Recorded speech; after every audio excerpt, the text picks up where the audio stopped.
రైలు వెళ్ళిపోయాక టికెట్ కొంటే ఏం లాభం? అలాగే పెళ్ళిడు వయసు దాటాక పెళ్లి కోసం పాకులాడితే ఏం ప్రయోజనం? అప్సరసల లోకం నుంచి దిగివచ్చిన కన్యను పెళ్లాడాలని కొందరు, పెళ్లాడి పిల్లలు పుడితే వారిని సాకేదెలా, సెటిల్ అయ్యాక పెళ్ళి అంటూ మరికొందరు ఇవన్నీ వదిలేసి పెళ్లాడదామని ప్రయత్నిస్తే అమ్మాయిలు కూడా తమ జీవిత భాగస్వామి విషయంలో ప్రత్యేక అంచనాలు ఉండడంతో సమాజంలో పెళ్లి కాకుండా ఉంటున్న యువకులు, అదే మన భాషలో ముదిరిపోయిన బెండకాయలు ఎక్కువ అవుతూ ఉన్నారు. ఈ విషయంలో చాలా వరకు అబ్బాయిలు జీవితంలో సెటిల్ అయ్యాకే వివాహం చేసుకోవాలని ధోరణి కారణంగా పెళ్లి వయసు దాటి పెద్దాయన వయసుకు వచ్చేస్తూ ఉన్నారు. ఇందుకు సంబంధించి మంచి ఉదాహరణగా ఒక వీడియో నెట్టింట వైరల్ అవుతుంది. ప్రభుత్వ సర్వే ప్రకారం మన దేశంలో ఎక్కువ మంది పురుషులు అవివాహితులుగా మారుతూ ఉన్నారు.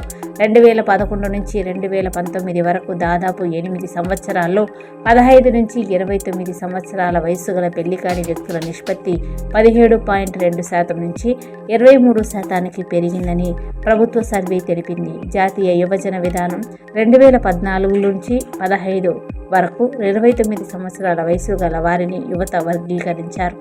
జాతీయ గణాంక కార్యాలయ నివేదిక ప్రకారం 15 నుంచి 29 సంవత్సరాల వయసు గల పెళ్లి కాని జనాభాలో పురుష జనాభాలో 2011లో 20.8% నుంచి 2019లో 26%కి పెరుగుతున్న ధోరణి కంది. కనుక క్రమంగా పెళ్లిళ్లు కాని వారి సంఖ్య పెరిగిపోతుంది. పెళ్లిడి వయసులోనే పెళ్లిళ్లు కానించేస్తే ఇలా పెళ్లి కాని ప్రసాదులుగా మిగిలే పరిస్థితి ఉండదు అంటున్నారు నిపుణులు.